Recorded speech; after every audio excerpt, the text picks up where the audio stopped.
Okay, we are live. Good evening, everyone. Welcome to the March 1st, 2023 Planning, Economic Development and Housing Committee meeting. I'm Councilman Sanchez. I'm the chair of this committee.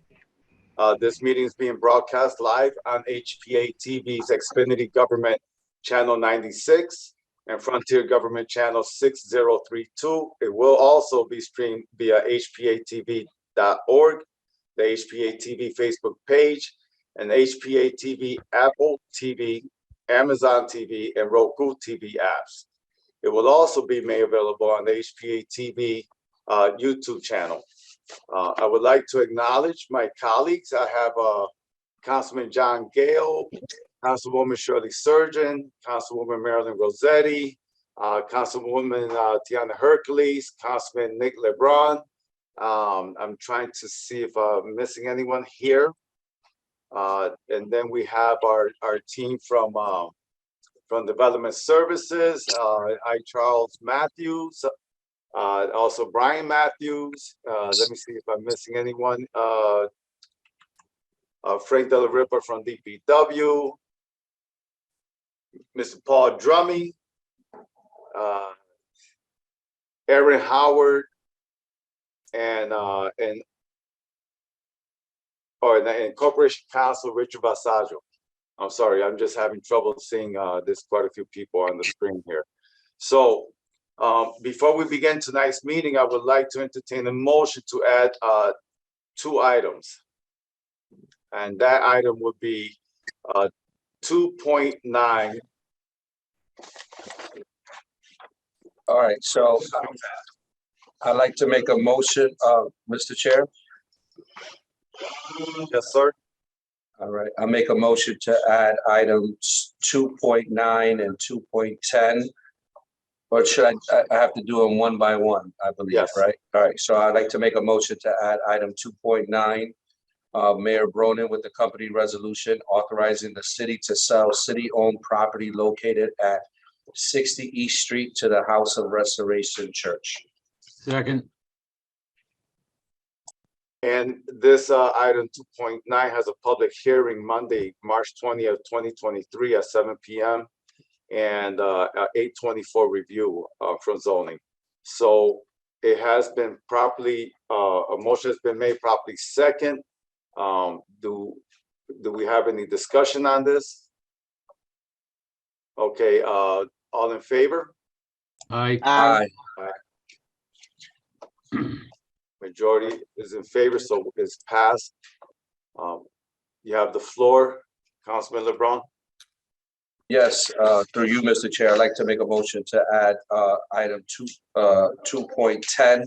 Mayor Bronin with a company resolution authorizing the city to sell city-owned property located at 15 Grand Street to the Charter Oak Health Center. Public hearing scheduled for Monday, March 20th, 2023 at 7 p.m. and an 824 review. At the risk of being here all night long, I will still second that motion. Motion has been made properly second. All in favor? Aye. Aye. Aye. Abstain, oppose, pass. So that item will be postponed to the next PDH meeting. Okay, moving forward, we have our first item on this agenda, which is the appointment to the Planning and Zoning Commission. I believe that is Shanique Fellator. Are you present? There you go. How are you this evening? I'm well. Good evening. Good evening. So can you tell us about yourself and your interest on why you would like to be on this the Planning and Zoning Commission? Okay. Well, Thank you. Thank you for your time and consideration of my application. As it was introduced, my name is Shanique Fanlater, and I'm an attorney in Hartford. I am a lifelong resident of Hartford. I grew up on the North End. My family and myself immigrated to Hartford when I was 5 years old, and I lived in Hartford since our arrival. I went to Hartford Public Schools, and I went to all the public high schools from A. Fisher, Fox Middle School, and I spent a year at Weaver High School before I was bused out through the crack program to Enfield. So I graduated from Fermi High School. I went to UConn for undergrad and to UConn Law School. I graduated in 2011, and I am currently an associate at a law firm downtown in City Place. My practice area is personal injury defense litigation, and I was recently appointed by Governor Lamont to become administrative law judge for the Workers' Compensation Commission. So I'm waiting for the General Assembly to confirm my nomination before I will be sitting in New Haven in that capacity. I am interested in serving as a commissioner because I feel that I'm now in a place in my career where I want to give back to my community. I have experience handling summary processed matters and evictions and housing code compliance. I did that when I worked at a law firm in Waterbury, and I traveled all over the state handling those type of cases. I am also on the board of directors for the Blue Hills Civic Association. So I'm involved in the Blue Hills area in that capacity. My mom still lives in the Blue Hills area, and I live on the west end of Hartford. So I'm interested in seeing the growth and development of the city and all over, but those are the areas that that are of particular interest to me. I am interested in particular in the business development. As a young person in the city that's from Hartford, I would like to see the city grow, and a lot of my colleagues, when they reach a certain status, they often leave the city, and I would like to work to prevent that. So anything I can do to make the city more appealing for younger professionals, I would like to see that happen. I'm also interested in addressing blight, and because I love the city and I want it to be beautiful and for it to be more attractive for people to come and enjoy. So anything I can do to serve and help in that capacity, I would love to do that. And I welcome any questions that you may have for me. Thank you. Am I pronouncing it right? Fellator? Later. Fenlater. Okay, thank you for correcting me. So before I hand the floor over to my colleagues for questions and statements, first of all, thank you so much for your interest in joining the planning and zoning. And I'm extremely happy that you are from Hartford and that you're working in Hartford and that you haven't left Hartford. You know, it's important that we have more talent like yourself that somehow, you know, stayed in Hartford and are going to help us retain other talents who are from Hartford born and raised. So really appreciate it. I'm gonna give the floor over to Marilyn Rossetti, Councilwoman Rossetti. Thank you, Mr. Chair.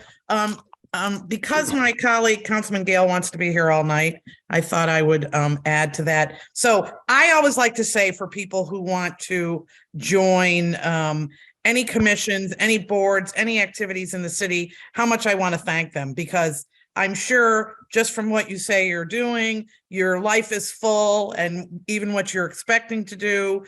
So I can't thank you enough for giving of your time and your expertise. And certainly you're going to be able to really add value to what we're doing. So I always want to thank people who want to put themselves out there, you know, and not everybody wants to do that. So thank you very much.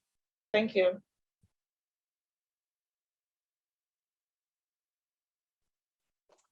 Councilwoman Surgeon. Thank you, Mr. Chair. And welcome, Attorney Fenlator. I just want to also thank you very much for wanting to give back to the community. As you said, many of our young people, you know, after accomplishing your accomplishments so as of today, want to leave the city. So this is a welcome pleasure for me to hear you want to do that. I also want to let the committee know that she's very serious about her job. She was at the Planning and Zoning Committee last night. So she's really taking the position seriously by listening and at the Planning and Zoning Commission to find out what the issues are and get started. So I want to thank you, Attorney, for doing that. And I want to thank you for attending the Planning and Zoning Commission meeting last night. I was there, and as you heard, I was very passionate about the community that I live in and wanting to have our strategic plan passed. So I am going to join Councilwoman Rossetti's welcome. And Councilwoman Rossetti, thank you so very much. It's a welcome joy. It's such a welcome joy for young people to give back to their community. So thank you. Thank you. Councilman Gale. Thank you, Mr. Chair, and certainly second all the comments already made. But Ms. Fenlater, I'm also an attorney like you and a UConn grad, and glad to see you stepping up in this regard. I can tell you that I've had a very general practice of law here in the city of Hartford for more than 40 years at this point. And prior to coming on city council, I represented a lot of businesses who had to appear before the Planning and Zoning Commission. Having joined council, one of the disabilities is that I can no longer represent people. I now have to give them free advice as constituent services, but certainly, Director. But certainly one of the things that it has always is a continuing issue in planning and zoning commissions, and you touched upon it, and I was so happy to hear you say that you want to help develop the business community. You want to help, encourage economic development in our neighborhoods and along these arteries. And so I encourage you, when you get on that P&Z, to do what you can to streamline that process for our applicants. And of course, I'm not speaking about the applicants who can hire big-time lawyers or even small-time lawyers like me. I'm speaking about the applicants who come there to open a small store and don't have the money to bring in representation and get flustered by the process. And so anything we can do, and you can do it in that regard, to help that process move quickly when people are trying to set up businesses. As I always say, I think the city should be rolling out a red carpet if you show up and you say you're hey, I want to rent this space here and open up a business. But unfortunately, I'm not always sure that that's what happens. But welcome aboard, and like everyone else said, thanks for volunteering. Thank you.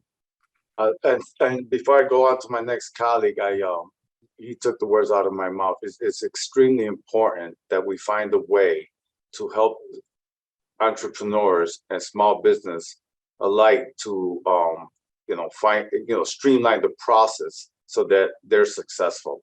Councilwoman Hercules. Thank you. Through you, Mr. Chair, just wanted to echo the sentiments of my council colleagues and welcoming you to this commission. I'm always excited about the way that young people can leverage both their expertise in your area as being a fellow attorney, as well as your experience being a longtime Hartford resident, to help add representation to a really important commission here in the city of Hartford, and how you can utilize that as a tool to both attract and retain our talent here in the city of Hartford. So welcome aboard, Councilman Mixtum, and my office is always open to share ideas and to hear thoughts, because economic development is a passion of mine as well. And so I am excited to hear what you bring to this commission and the ideas that you're going to bring to the city. So thank you. Thank you.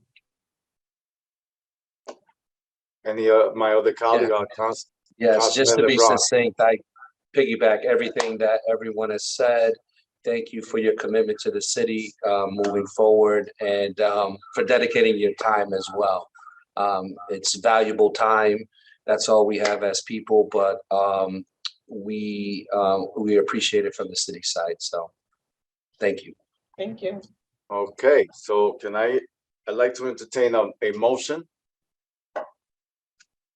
Move to send this back to council with a favorable recommendation. Second. Okay, motion been made to send the resolution appointing Shanique Fenlater to the Planning and Zoning Commission to the Court Common Council with a favorable recommendation. All in favor? Aye. Aye. Anyone opposed? Abstain? Welcome aboard, Ms. Fenlater.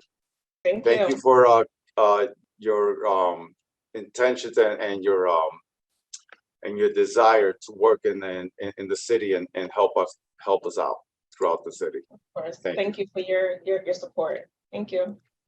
Okay. Okay, we're moving on to item 2.2. Mayor Bronin with accompanying resolution confirming the appointment of Anthony O. Waite to the Fair Rent Commission.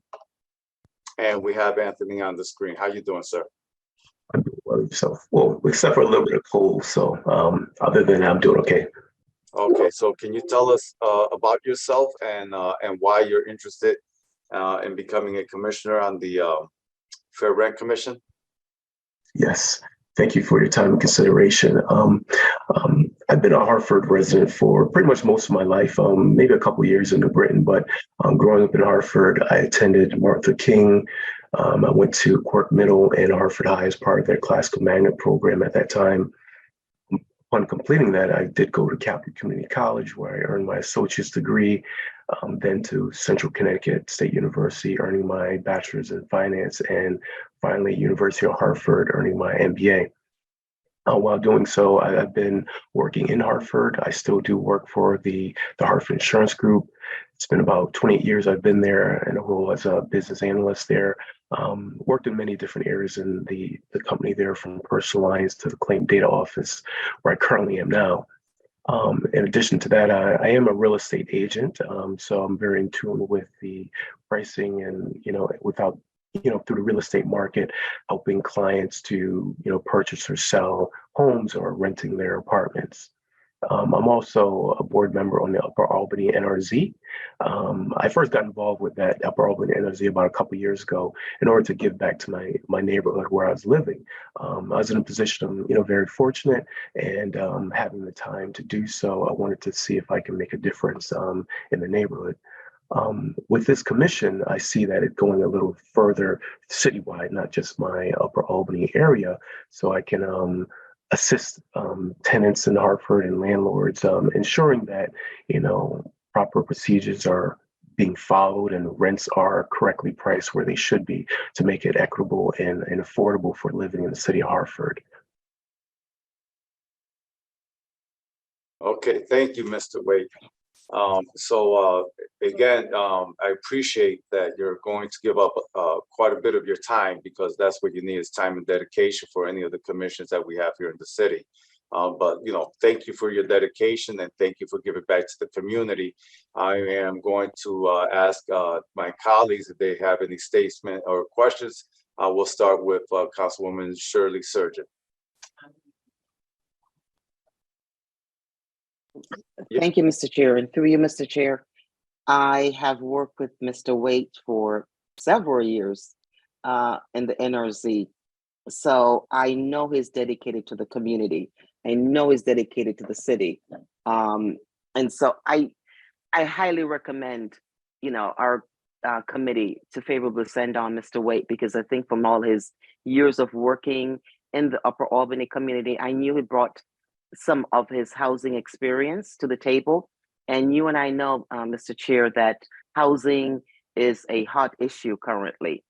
We have lots of, rental, 41% of our, stock in the city of Hartford is rental. And so it's really great that Mr. Wade volunteered. Now, my only issue is that, I just hope, Mr. Wade, that the rent commission doesn't take you away from Upper Albany NRZ, as a board member, because you were certainly would be missed and needed, so I hope you can be able to split your time between the both organizations that you're going to be volunteering for. So I just want to thank you for volunteering for the community, and another volunteer for the commission. So I know you're going to do a fabulous and eminent job, especially with the housing being such a hot issue currently. So thank you, Mr. Chair, and welcome, Anthony. Thank you, Councilwoman. Councilwoman Rossetti. Thank you, Mr. Chair. Mr. Waite, thank you. Thank you, as I say every time. And I will have to say, we'll have to make the deal. You can't leave Upper Albany and agree to this. So I will support Councilman Surgeon on that, because I know when you get somebody who's good in your community working on something, you don't want to leave them just because they'll probably be fantastic on something else. But as I said to Attorney Fenlater, thank you so much for just adding another thing to, I'm sure, a million other things you have to do. And, right now in our city and cities across the country, just the whole issue, as someone who also works with the homeless community, we need input even more for people who have background, sensibility, etc. So thank you very much, Mr. Waite. Thank you, Councilwoman. Councilwoman Hercules. Thank you. Through you, Mr. Chair, just a warm welcome and thank you, echoing the sentiments of my council colleagues for volunteering for what is really a critical commission right now in our city. And I'm excited to see some hopeful reinvigoration of this commission. It is really important, and the issue of fair housing and equitable and quality housing, certainly a huge issue for our city. So excited to see you bring some of your real estate expertise and obviously your experience that you've already been doing throughout the city. So welcome. And again, just like I said before, our door is always open to share ideas and figure out how we can support you on council in reaching your mission, which is our collective mission here in the city to ensure fair and quality housing across our community. So thank you. Thank you, Councilwoman. Councilman Gale. Yeah, thank you, Mr. Chair, and welcome, Mr. Waite. And of course, you warmed my heart, at least, and I think Councilman LeBron's by mentioning HPHS. So we're grads, you know. Go Owls, go, can't rock the pub, right? Yes. There we go. I see from the resolution that you are being appointed as the representative or filling a position on the Fair Rent Commission set aside for landlords. And so I'm just wondering if you could just touch on what your landlord background is. Yes. I've been a landlord since 2009 when I purchased my first property in New Britain. Since then, I've acquired about four more properties, and those are all throughout the city of Hartford. So I'm intimately involved with selection of my tenants and the maintenance of them. So I do have extensive backgrounds. It spans over 15 years. Thank you very much. Appreciate it. And as everyone else has said, thank you for stepping forward to volunteer your time on this commission. Nothing else, Mr. Chair. Thank you, Councilman LeBron. Yes, thank you, Mr. Waite, and of course, Hartford High Representative. Both locally and at the state level, fair rent has been coming up over and over again. More recently, at city council meetings, we had residents bring into our attention the discrepancies or the specific issues that they have had regarding rent. This position is of the utmost importance, and I am confident and thankful for your willingness to do this. It is something that is on the top of everyone's minds, but I think it's also important to understand your viewpoint as a landlord. Oftentimes the landlords are out of the discussion, but they need to be part of the solution as well. So thank you for bringing that voice to the table. Do we have a motion? Yes, so I'd like to make a motion to send Mr. Waite nomination to being on the Fair Rent Commission to City Council favorably. Second. Okay, so a motion has been made to send this resolution of the appointment of Anthony Waite to the Fair Rent Commissions with a favorable recommendation, and properly second. All in favor? Aye. Aye. Aye. Abstain, oppose, pass. Congratulations. Welcome aboard, Mr. Waite. And I just want to let you know and let Ms. Fenlater know that you don't have to continue staying on this meeting. Your roles as getting appointed is complete. You are welcome to stay on if you do want to. I'm not sure if it's going to be a long night or not, but you know, if you do stay on, enjoy. If not, have a good evening. All right, so now we're going to follow through with the regular agenda. It's a presentation from Brian Matthews, Development Services. There you go. I just want to say I'm extremely happy what this item is about. Is the city will unveil a $1.25 million ownership preservation fund, which will provide forgivable loans of up to $10,000 to Hartford homeowners over the age of 65.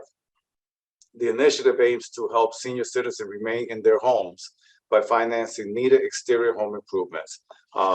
Mr. Matthews, you have the floor. There you go. Thank you. I appreciate it, counselors. Thank you for having me. My name is Brian Matthews. I'm the Director of Housing for the City of Hartford, for those that do not know. I'm accompanied today by Selena Caez. She's a Senior Project Manager in the Housing Division. As many of you know, our seniors are having a real hard time. They have fixed incomes, and the cost of everything from water to electricity to oil and gas, taxes, insurance, you name it, have gone up. Many of them are cost burdened, and that's defined from a housing perspective, and that's defined as households and individuals paying more than 30% for the housing costs. Many are at 50%. And so when they've done all the right things, they've raised their kids, they've purchased their home, they've paid their taxes, and now they need just a little bit of help with deferred maintenance. They don't make enough to cover all their expenses. While those expenses are rising, take care of their home and fix the home when there are deferred maintenance issues or code violations. So at the direction of Mayor Bronin, and with input from some of you here, we created this new exciting program, and it is past due. As a counselor mentioned, it's for exterior repairs. We offer a $10,000 grant. It is in the form of a loan. It's liened against the home. At the end of 3 years, if the homeowner is still living there, it becomes a grant and we release that particular lien. We needed a program like this for a very long time. As some of you know, we have an HPLF program, they're loans. This is a $10,000 grant. So we're really proud about this program. I'll give you some eligibility requirements. Obviously, the senior has to own the home and live in the home as a primary resident. The senior must be 65 years of age or older.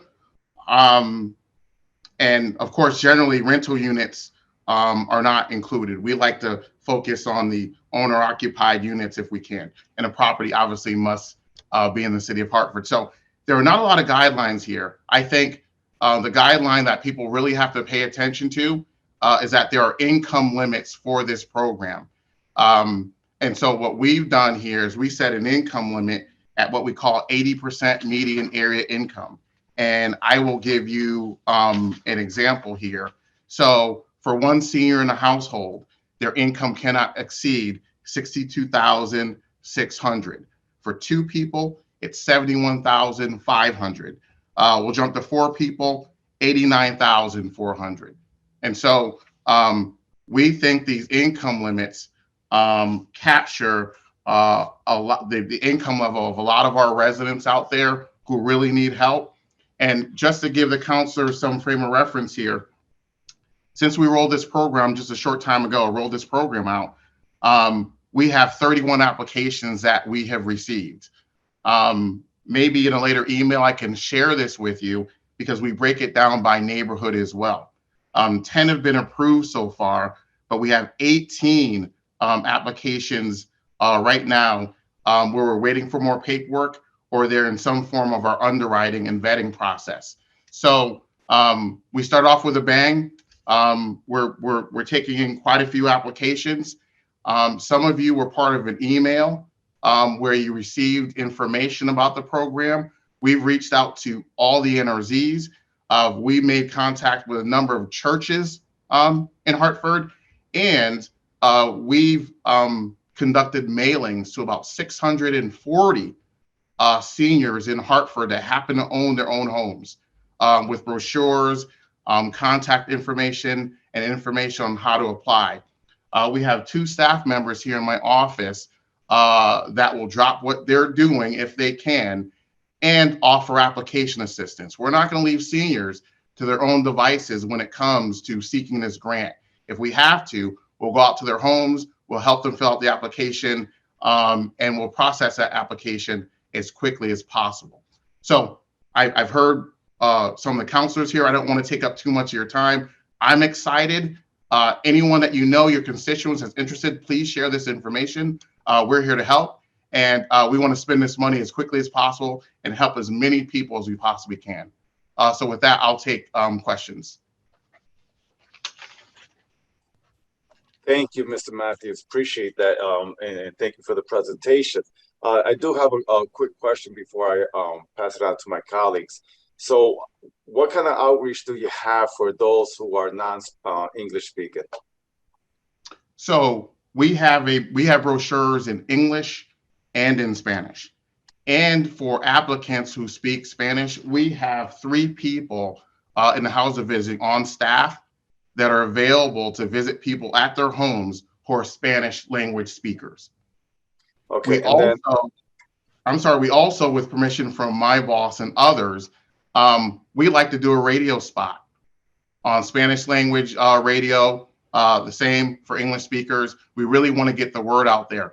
And I am open to any ideas that you have as it relates to outreach and reaching your constituents and people that you serve and care about. Okay, thank you for that. And then now the individuals that were identified, where are the majority of the area in the city are they located? So right now, and we'll just go through it right now. So the majority of applicants, we're looking at the highest number out of the Blue Hills. So 11 applications from the Blue Hills, 7 from the Northeast, 4 from Upper Albany. We have 3 in the Southwest, 2 from the South End.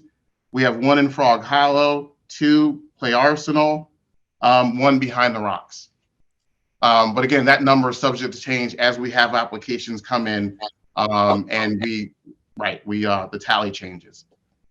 Okay, thank you for that. And Yes, I'll give the floor to any of my colleagues that have any questions. Councilwoman Hercules.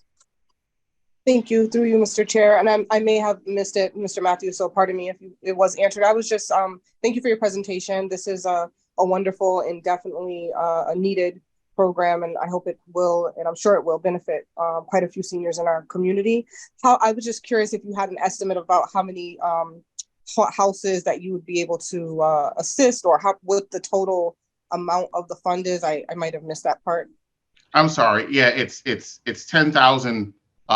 We try not to exceed 10,000 in assistance per home. Right, but I'm saying overall. So if that's Yeah. per home, how many homes do we think we'd be able to assist if everybody used the max? Understand that some people might not need it. 125 homes. Thank you. You're welcome. Councilwoman Surgeon. Thank you, Mr. Chair. And Mr. Matthew, thank you very much for your presentation.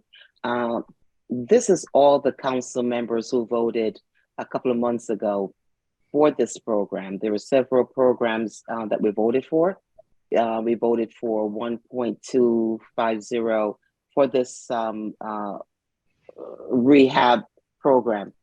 Mr. Matthews, you mentioned one of the requirements is the breakdown of the person's income. And you also started your presentation out, by speaking about the fixed income of our seniors and not having, the resources to actually do a little beautification to their homes, porches, painting, so on and so forth. Do you think, and this is an opinion, Mr. Matthews, one of the things I have suggested on the table is that, the 80% AMI is very low. We have a lot of newly retired seniors who makes a little bit more than this. And so, I know we're trying to help the most needy, but there's also another group of seniors, who also could use some help. So what is your opinion on that, Mr. Matthews? I know it's a policy from the council and from the administration, but how many applications do you have that the income level is over? So it looks like, so we have 2. We have 2 applicants that have applied and their applications have been denied due to exceeding the income limit. And and if I could just add, I am aware that we have to set the income limit somewhere. And there are going to be some seniors that are over that 80 and between 100. We're not inflexible. And so I think with Charles' approval, and he's aware of this, and others, we're going to take a look at the number of applications that we receive for folks at the lower income scale. And if any reason we feel that we're not assisting enough people or burning through these funds at a pace that we think is appropriate, at some time in the future, we can decide to possibly look into raising that AMI level. But at this time, our activity is pretty brisk. 80% income threshold is lower than 100 or 120. And we're really trying to, if you want to define it this way, trying to take care of maybe the least of these, at least on paper first from an income perspective, and then possibly open up later if it's appropriate. And through you again, Mr. Chair. So I applied and I'm approved. What is the procedure, and how long does it take for we're having some great, beautiful weather away from the snowstorm a couple of days ago. We're having some great weather right now. How long would it take for the work to start getting done? And that's number one. And then number two, before I just put it all together. And when they apply, does the senior specifically say, what work they want to do? I want to do my porch. I want to do I want to paint my house, and then how do you refer them to get the work started?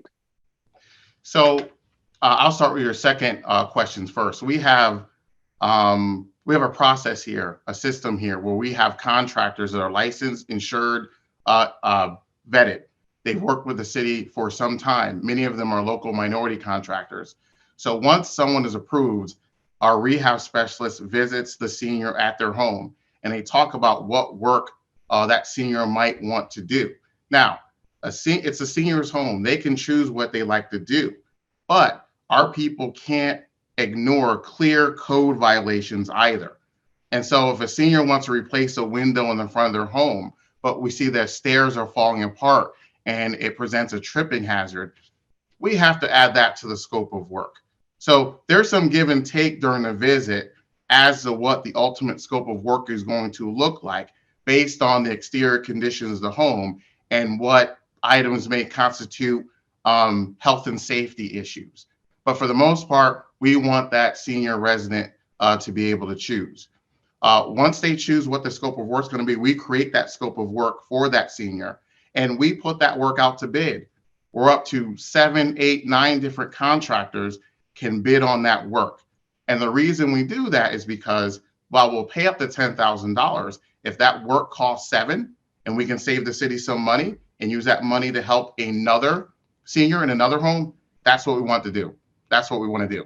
So once we get the bids back, we'll choose the lowest responsible bidder. We'll contact the senior. We'll put together a short closing event where we sign some documentation. At that point, the contractor has 10 days to start the work. And so from being approved, possibly to someone swinging a hammer, it could take, I would say, a minimum 30 days. I don't want to be, for emergencies like a leaky roof, we'll move heaven and earth to do that. But typically, given the staff that we have here, some of the background checks that we have to do, some of the underwriting, the bid process, I like to say anywhere from 30 to 45 days to be safe. And if we can do better, we certainly will. And one last question, Mr. Chair. As a senior and not knowing too much about construction, what sort of follow-up to make sure that, these contractors doing what they say they're doing, and not getting the seniors ripped off? I think one of the reasons why, unless I'm overruled, I do not want seniors to choose their own contractor is for that very reason. Many of the contractors that are on this list have worked with us for a number of years. They've done a number of projects. We know what their work looks like. They know they have to pull permits before they start. They know they have to check with the homeowner to tell the homeowner when they plan to arrive, when they're leaving the premises. They know that in some instances, depending on what work needs to be done, a final inspection from licensed inspection has to occur before anyone can sign off on it and anyone can get paid. We also have a form where the senior signs off, okay, saying that that senior is satisfied with the work, timeliness. We grade these contractors, and our constituents, our seniors, our applicants have a say in that grading system after the job is done. Thank you, Mr. Matthews, and thank you for the presentation. And thank you, Mr. Chair. Thank you. And anyone else? Any other questions from my colleagues? Okay, I have a couple of questions myself, and you touched it a bit, which is the blighted structures, the blighted single-family homes or three-family homes. Do we have any data or a compiled list of those properties that are blighted that are also owned by senior citizens who can't afford to correct the issues? I do not. What I can do is check with my colleague Judith. In addition to other hats, she's our blight director, and she may have some information on blighted properties. Certainly investor, but owner occupied properties that happen to be blighted. I can check and get back to you on that. Okay. Let me just add, Mr. Chair.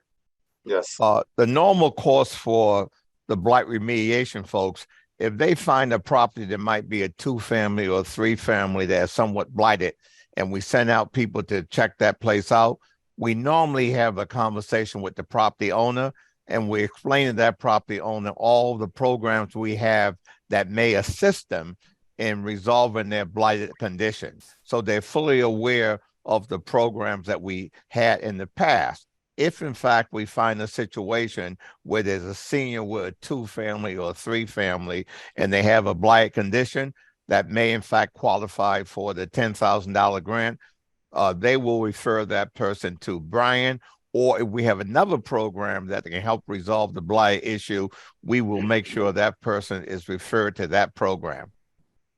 Okay, thank you. And then now, so this program, is it separate from the window replacement program, or does the window replacement program that we used to have that at one time? I'm not sure we still have it, but does it encompasses? That's separate. And so oh Lord, I've been here 17 years now, and no, in my tenure here, we really didn't have a window replacement program. We had lead remediation programs that specialize in replacing leaded windows. Right. Right. The health department administered a program, and the Connecticut Children's Hospital administered a program as well. Okay, so that program is separate from this, so it doesn't take away from the funding. Absolutely, you're right. It does not. Okay, thank you. Any other questions from my colleagues? Okay, thank you, Mr. Matthews, for your presentation, and Charles for an extra explanation there. There's no vote needed on this. It's just a presentation, and I'm looking forward for this program to be successful and hopefully, repeat it for the next following budget year. So we're going to move on quickly to item 2.3. I'd like to make a motion, Mr. Chair. Yes, Councilman LeBron. Yes, and through you, Mr. Chair, I'd like to postpone item 2.3, which was a resolution calling for the Hartford Quarter Common Council with the city departments to identify ways to create designated tractor-trailer parking areas. Second. Okay, a motion has been made and properly second. I would like to add that Mr. John Bailey, who's the CEO of the Motor Transport Association of Connecticut and also travels down to Washington, D.C., has been doing some research on this issue as far as the parking for tractor trailers in our neighborhood streets. And he will be reaching out to the development services to have the conversation there. And therefore, from that point, Development Services will come back to PDH to give another presentation and the amending from the last resolutions that was presented a few months ago. So with that said, any discussion? Okay, all in favor? Aye. Aye. Opposed? Aye. Abstain? Okay, so it passes. It's postponed until the next PDH meeting. So following item is 2.4. I'm happy to say I received a call from Commissioner Katie Dykes from the Department of Environmental and from the Department of Energy and Environmental Protection. I'm happy to say we have Tracy Babbage from DEEP to give us a quick presentation on the standings of what's happening with the mirror facility and grounds, and of course the funds. Welcome, Ms. Babbage. Did I pronounce it right? You did. Okay. Thank you so much. So Thank you have so the much floor. Thank you so much for having me. Again, it's Tracy Babbage. I'm the acting deputy commissioner at the Department of Energy and Environmental Protection for the Environmental Quality Branch. And I wanted to speak tonight about a major piece of legislation that directly impacts the mirror question. And it's the governor's bill, and it's House Bill 6664. And it's a bill on managing waste and creating a waste authority. And if I may, I'd like to just walk through some of the major provisions of this, because it really is a comprehensive vision that the governor has for moving us to a state of sustainable, affordable waste management system. And I guess what I'd start with, there are really 4 core fundamental objectives that you'll find in this bill. First and foremost, it's restoring self-sufficiency. So basically ensuring that we in Connecticut have the capacity to manage municipal solid waste in state, to make it more predictable, to make it more affordable, and to manage costs in the long run. You'll also find in this bill key strategies that are designed to address and make more affordable how we manage our municipal solid waste. And it's really focused on how we reduce at the outset, how we reduce waste, and how we divert waste. So 2 fundamental proposals that are in the bill are extended producer responsibility for packaging, which we refer to as APR, which has a significant opportunity to divert waste and major savings for municipalities that I could talk a little bit further about, and also really ensuring that there are funding and mechanisms to increase organics diversion.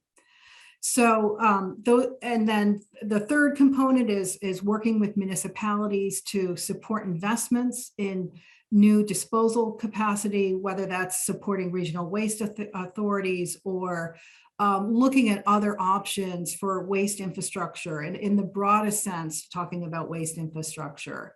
And the 4th component that I know is of keen interest to this council is really the bill outlines the state's commitment to addressing the cleanup and the redevelopment of the Mira site. So that's a major component of what's in there, and it really has the state playing a very central and leadership role.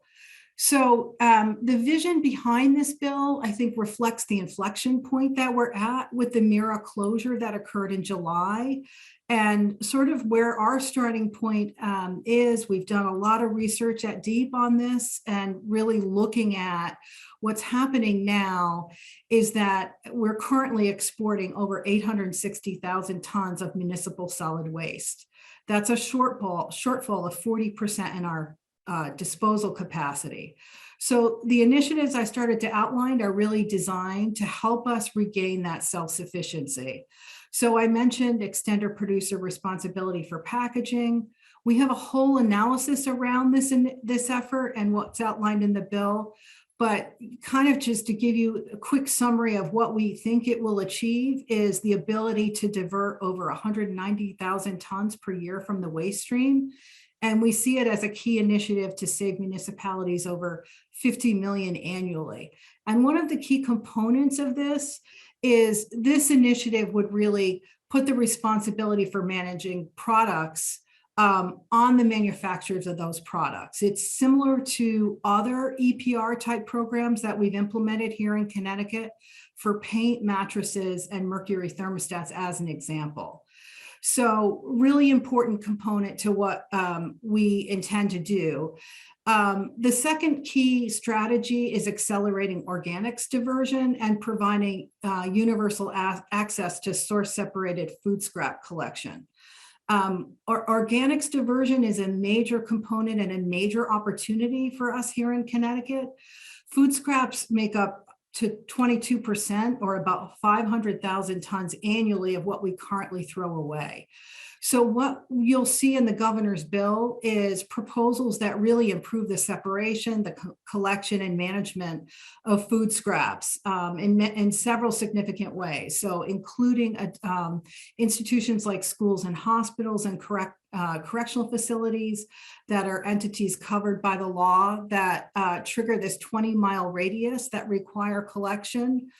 And other ways to really accelerate organics diversion. We see that as a key component to what we need to do. So just to kind of, shortly sort of summarize this, $860,000 self-sufficiency deficit. We see EPR for packaging as a way to address 190,000 tons, and then organics diversion can get us 185,000 tons per year. The remainder of what we need to deal with statewide is 485,000 tons. And so the bill also includes several mechanisms to help us do that, including, creating a financial incentive through a solid waste assessment that will provide funding for investments that we need to help move this along and to ensure that we have proper incentives to help municipalities in trying to implement some of these programs I'm describing. So the last thing I want to just focus on, because I know it's probably of keen interest, is the provisions in the bill that really establish, as I said, sort of the state's as leadership in addressing the Mira site. And it really starts with, the transition to and dissolution of the Mira board and a move to a Connecticut Waste Authority, which is really sort of a central state leadership to direct this effort. So it would the sections of the bill, it's sections 10 through 17 would reconstitute the Mira board and really set up a process for overseeing the cleanup, especially at the South Meadows site, and really prepare for the redevelopment of the site. It has the Department of Energy and Environmental Protection playing a leadership role. It also has the Department of Administrative Services playing a leadership role. And it's a series of steps that would have to be taken that involve, first of all, really assessing what needs to be done. So hiring some technical expertise to evaluate, conduct like a hazardous building materials assessment, complete anything that may not be completely done with respect to the closure plan, which Mira has filed with us, and we have reviewed and made recommended changes to, and then also managing the disposition of the buildings and the structure. And I think just to kind of sum up here, I think one of the key components of this is it really sets up a process for the long-term environmental stewardship of the sites to make sure that occurs. So I hope that's a helpful overview of the major components of the bill, and I'm happy to take any questions. Any questions from my colleagues? Councilman Gale. Thank you, Ms. Babbage. Couple of comments and some questions along the lines of the first three things you mentioned that the governor's bill is doing,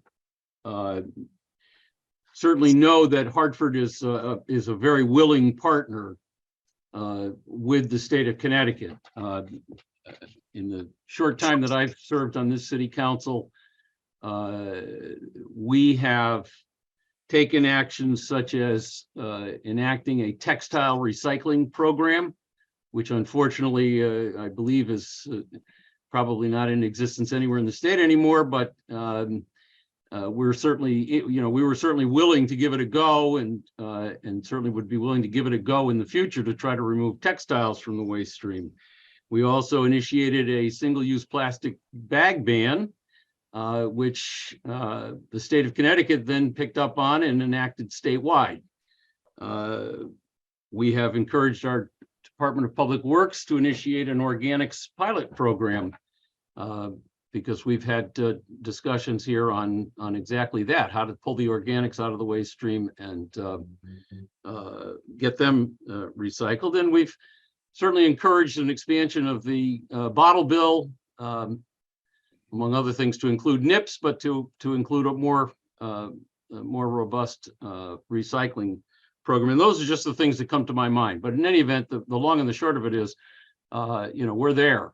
Or we'd like to think we're there, and we're happy to do anything else. But tonight, what's really on our agenda is cleaning up the Mira site.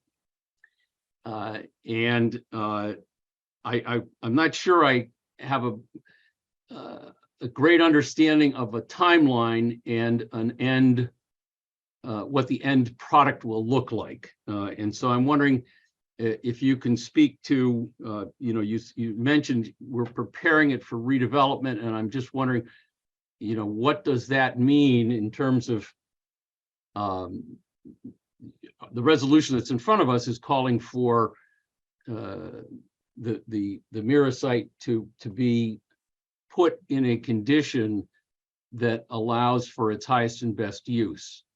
And part of the driving force behind this was also to make sure that, among other things, whatever balance of money Mira had on hand was not redistributed back to any member towns, but was used to clean up the facility. So I'm wondering if you can speak to some of those issues. Sure. And first, Councilman Gale, you're reminding me that we need to feature Hartford more prominently in terms of all the great work that's been done to showcase what other municipalities can also be doing. I think central to your question is that passage of the governor's bill is a threshold matter in terms of our ability to really do anything, including, what I think is envisioned in this resolution.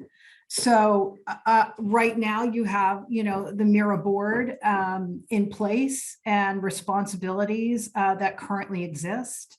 I think what we're outlining in the governor's bill is a path where the state is playing a much more active role in overseeing that and, frankly, directing it, which does not currently exist. We don't have that role. Our role now is a regulatory role, and we are involved in reviewing and approving the closure plan, but we don't have specific roles with respect to the actual overseeing the cleanup of the site. So I would just sort of underscore that as a major shift in thinking. And I think, important to note that, where this void exists, the administration we've made the decision to step into that void. And that's what is really a critical component of the bill and why this bill is so important. So I would say what you see in the bill too is a path, a very high level outline of a path to, with the dissolution of the Mira board and the establishment of this regional of the Connecticut Waste Authority for oversight. The target date it looks at 2025, I believe, July 1st, 2025. So in the meantime, I think we see our role as, working closely with Mira to understand kind of the windup and the ability to transition from what currently exists to what we envision as the future. So actual, like I think I mentioned too, it really a first step will be assessing, and that it's really important that we have the ability and the authority and the direction in terms of statutorily to put those things in place. And one more piece of that is, we are working in partnership across state government, our Office of Policy and Management, DEEP, and the Department of Administrative Services. And as you probably know, Department of Administrative Services, which is really responsible for the construction arm, they have a lot of experience in this arena. And it really, one of the things envisioned by the bill too is tapping into their ability to contract and oversee projects similar to this. So I hope that helps, but I guess, really it's critical to ensure that with passage of the bill and the authorities are appropriately put in place, then we can begin to really move forward from there. Yes. Well, thank you for that. If I may, Mr. Chair, let me just follow up. What we had been told, what was described to us as a closure plan, I believe, came with a $3 million price tag. And I believe that was more of a mothballing effort than any true remediation. And I think what this council, what the residents of Hartford, what we all want to hear is that closure plan is off the table, and that true remediation of this land so that it can be useful is on the table, and that's where the governor and the state is headed. And I don't know if you're prepared to tell us that, but that's what we need to hear. Well, I think it's two things, right? There are obligations, the closure plan that you're describing, we have a regulatory obligation to ensure that MIRA adheres to those requirements. So, and that they are taking, the steps that they need to, but you're right, it's two pieces. It's a regulatory obligation that we're very much involved with. And then the second piece is what you're describing, or what are the series of steps that need to be taken to remediate the site and prepare it for redevelopment. And you mentioned this earlier, and it's central to our considerations as well, is, preserving the MIRA reserves for that purpose. Those are all elements that, we are spending time, it's envisioned with the architecture of the bill. And even while the bill is being considered and debated in the General Assembly, we are working with our partners and with MIRA and talking this through with MIRA so that, we have a plan for this transition that's envisioned. That's the series of steps that I'm describing. And is that 2025 date that you mentioned a realistic date for having the property cleaned? I can't say that. We just don't, we're not at that stage yet.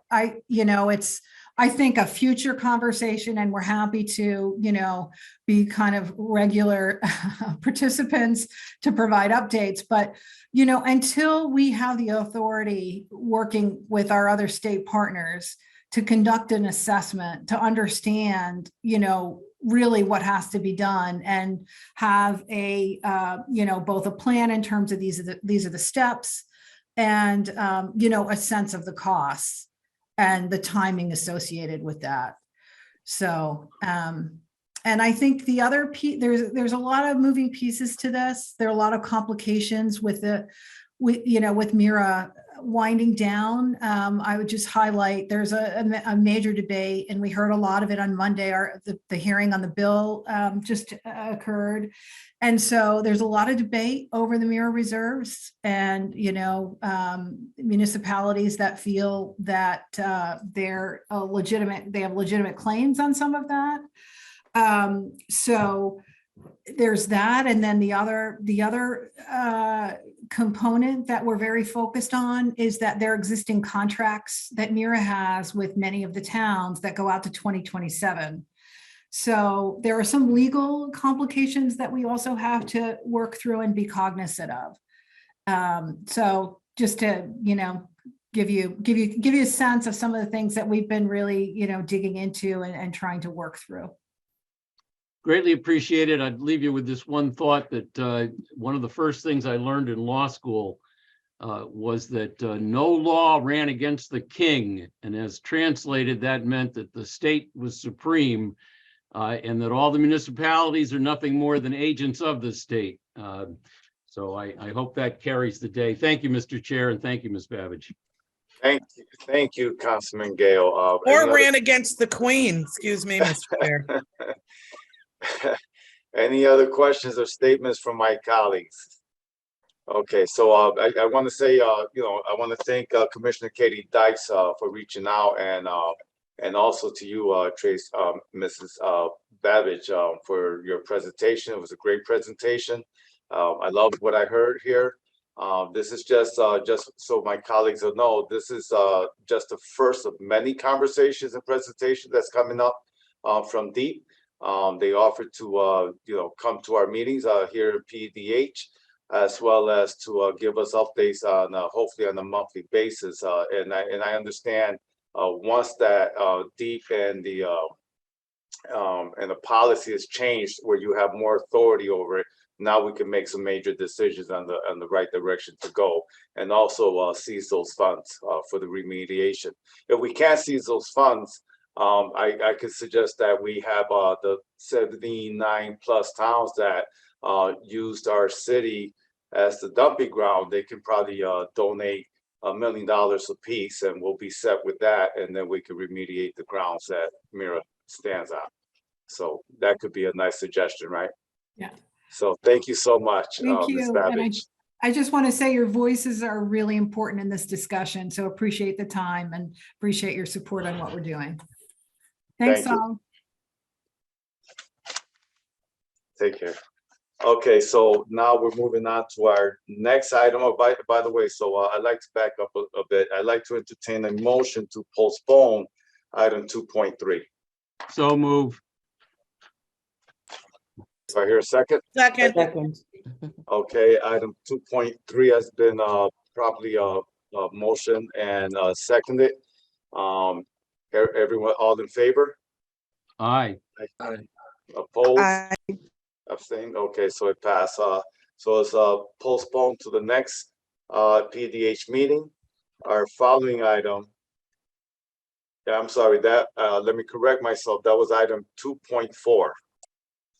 So our following item is 2.5. Mayor Bronin with the company resolution authorizing the city to accept grant funding from the state of Connecticut Department of Economic and Community Development, known as DECD, for streetscape improvements along Farmington Avenue between Dennison Street and Lorraine Street and Prospect Avenue.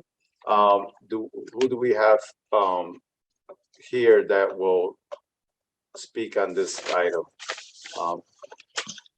Charles. Paul?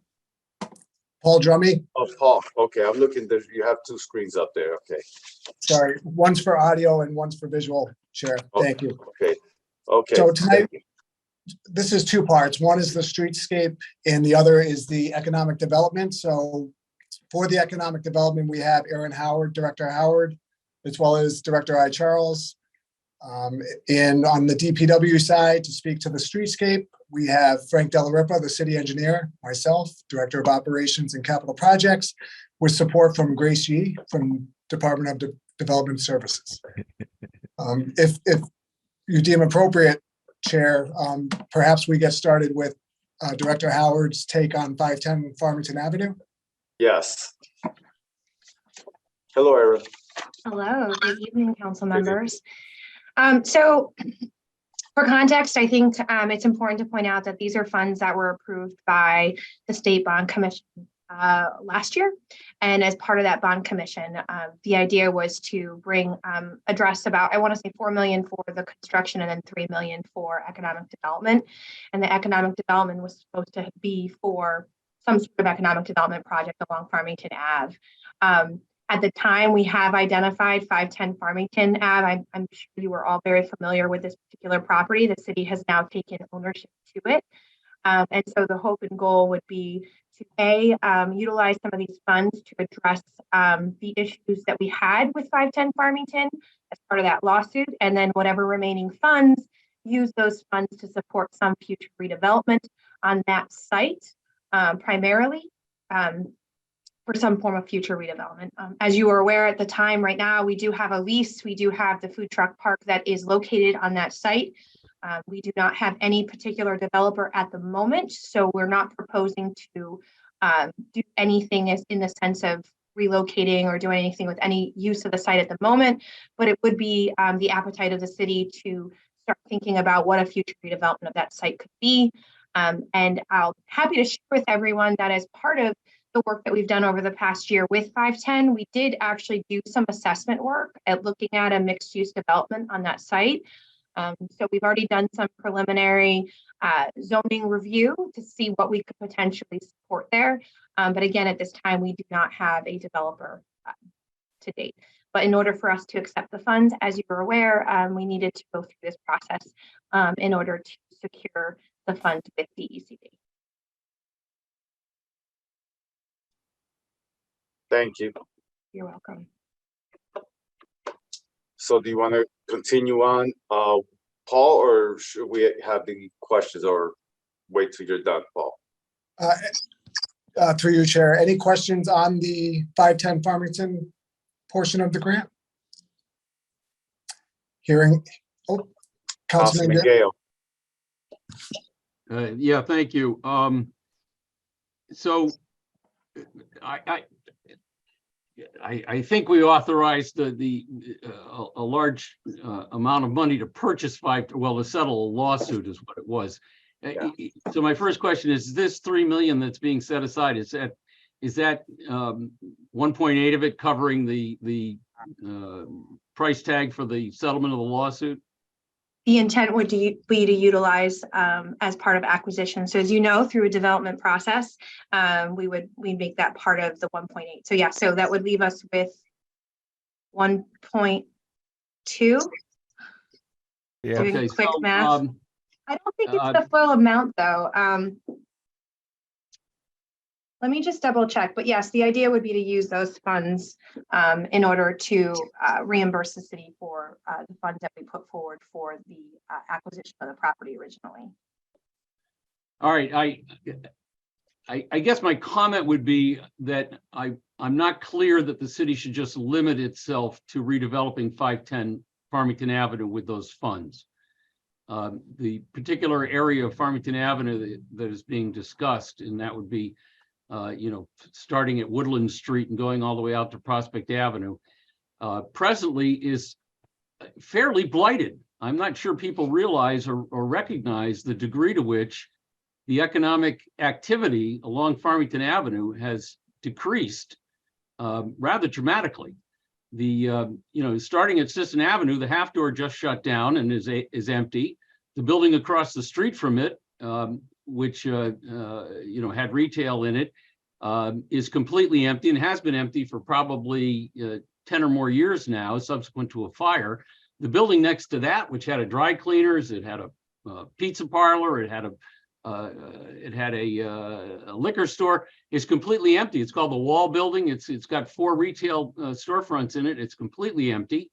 Across the street, Brazza is completely empty. Next to Brazza is the Preston Building, which Al Gamble was supposed to put an Italian restaurant in 20 years ago, and that's been dark for 20 years. And if you move up the street next to Tassane's, you've got 3 out of the 5 retail establishments next to Tassane's are empty. And in the CVS building, there is at least 2 empty spaces in the back of that building. So this is a really becoming a very blighted area. And I would ask the administration to perhaps broaden the scope here. I mean, I'd love to think that one development at 510 Farmington would jumpstart development everywhere else, but I just want to, want you all to hear that I'm not feeling very good about the economic development on Farmington. Now, I don't know of any other area in the city right now that has so many vacancies, any other of our arteries that has so little economic activity. So I'm happy to hear that we have the money, but I would also ask that you may think a little bit broader as to how to spend it. Sure, thank you. And I would like to clarify, I am confirming of the 3 million, about 800,000 would be used for the reimbursement, not the full 3 million. So that would leave us with about 2.2 million. And I would just remind and share with you that this bond request actually came in and was pushed from our legislators. And it was identified at the time that those funds would be used for Farmington Ave and for what was happening with this site particularly. I hear your point. I think, we want to primarily focus it on 510 Farmington for the fact that we took as part of this negotiated settlement that we would take responsibility of that site. And I think the idea was, like many of our development deals across the city, if we are going to be taking on property, the majority of our deals have required some level of public financing or public support in that nature. And so it's critical for us to be able to have those resources on hand. That all being said, a lot of the times, and Charles can probably speak to this, when we get down into the nitty gritty of looking at development deals, at the moment, I can tell you with the work that we did to figure out development on the site, that 2.2 is needed to make a development happen there. But that is as of this past year. To your point, if we get to a redevelopment in the future and we find that the gap in financing is really just $1 million, then that does free up an additional sources of funds. And so the idea, the way the bond is written, is that it would be for along Farmington Ave, but for now we want to primarily focus that effort on 510, leaving us a little bit of flexibility, but that is how it was intended as part of the request for us moving forward as part of this whole project and economic development. But I think your points are well made. If I may, Mr. Chair, one other comment. Go for it. You just heard me describe this litany of vacancies on Farmington Ave. The one place right now that isn't vacant, and the one place right now that has the most exciting activity is 510. So this food truck park is actually, created a little buzz in the neighborhood, and unfortunately, they weren't allowed to stay open all winter, and that's another issue that needs to be discussed with development services. But you can understand that people are going to be a little frustrated if the one thing that's actually working on Farmington Avenue is suddenly disappears without any effort being made to do anything about all the other vacancies. So I just want you to hear that from me and keep that in mind. As I said, I'd love to see development there, but really, I think we need to have a broader look at the broad picture and come up with a good 3-year plan for use of this money. Thank you, Councilman Gale. I'd like to add or ask you, Aaron, the $4 million that's allocated for the streetscape work, is it dedicated to streetscape, or can we utilize a portion of those funds to create a program similar to the Heart Lift, but for that location where we have the empty storefronts and we can assist, entrepreneurs or new business owners to open up with a match program? Unfortunately, no. That 4 million was dedicated to streetscape, the impact for the construction. Okay, so can storefronts be a part of the streetscape in this program? So it may be helpful for Paul and I think Frank to kind of talk through. I think the challenge that we're having with Farmington Ave is that we actually do not have enough funding in place in order to do the streetscape, like the actual construction of the streetscape. And so the goal would be to actually get that started. So Frank or Paul, however. Sure. Thank you, Aaron.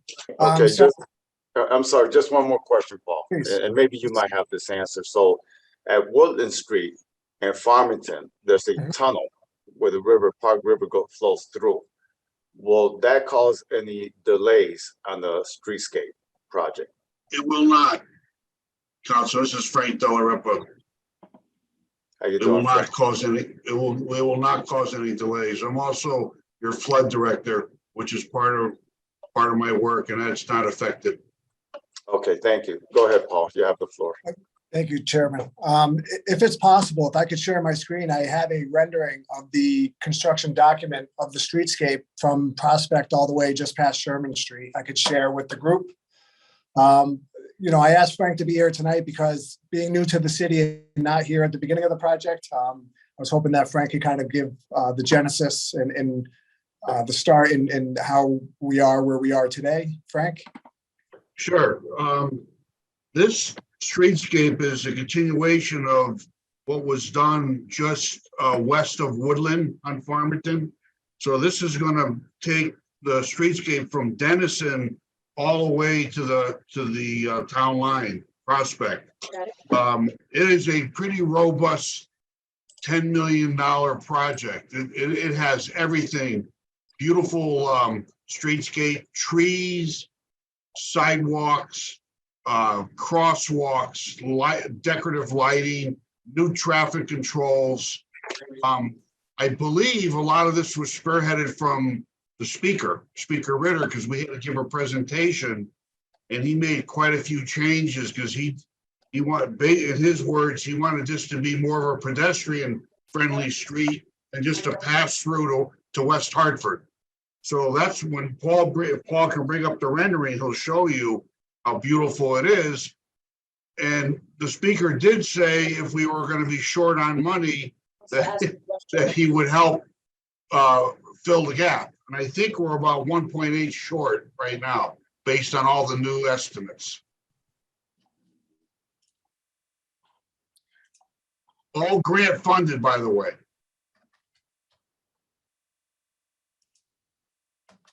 Thank you, Frank. Paul, you're the host now. I am, okay. Nice. All right.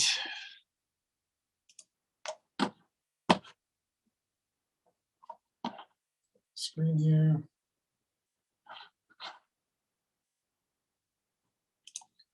So this is the West Hartford line. This is where the Walgreens is.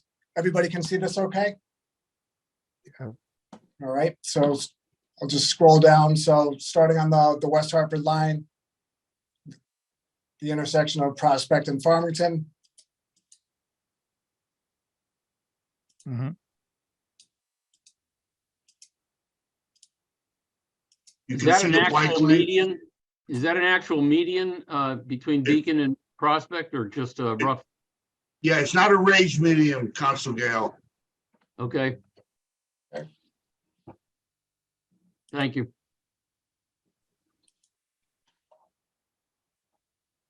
Those are bump outs. You see those a lot in the city now.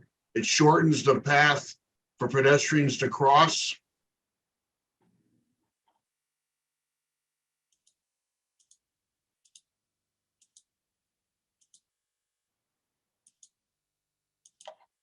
Talk a little bit about this, Frank. The bus stop, just our typical concrete base bus stop that you see throughout the city, but you can see how the design was sort of complex to get the bike lane to go over to just to the side of the bus stop. This has been vetted with the community too, by the way. This design started in 2018, so everybody understands that. There's the match line, so I'm now continuing on to Whitney Street. Coming up on 510 Farmington pretty soon.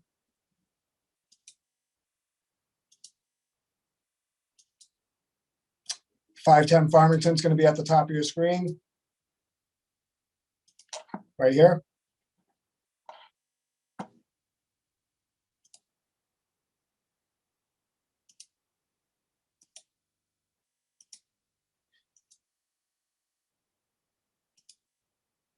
We really don't have any other street in Hartford that will look like this when done.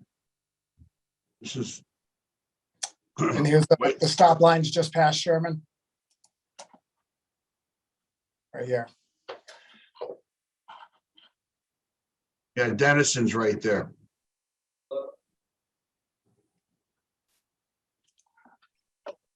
I can share, this is the estimate, this is the construction document, so after we're 100% CDs right now. So we have a great indication on where the project's gonna land, based on DOT current pricing.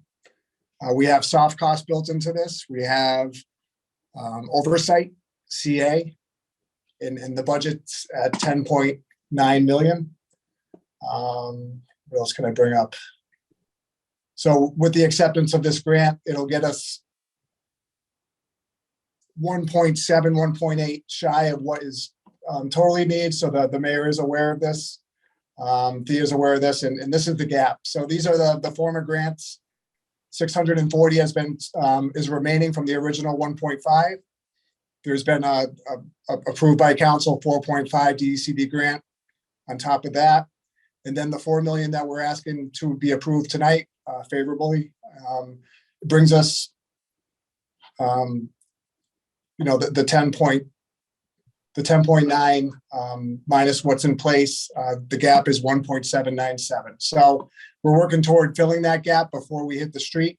I think it's appropriate for us to operate like that, to make sure that the project budget is complete before we advertise. So, Yeah, so the council understands the project is completely designed. We are acquiring some right-of-ways, some easements. yes. And we should be able to go out to bid sometime this summer when NDC finishes their water main project on Farmington. Right. Any questions on this? Well, can we go back to the regular screen so that I can see my colleagues so I can call on them, or as a matter of fact, leave it there.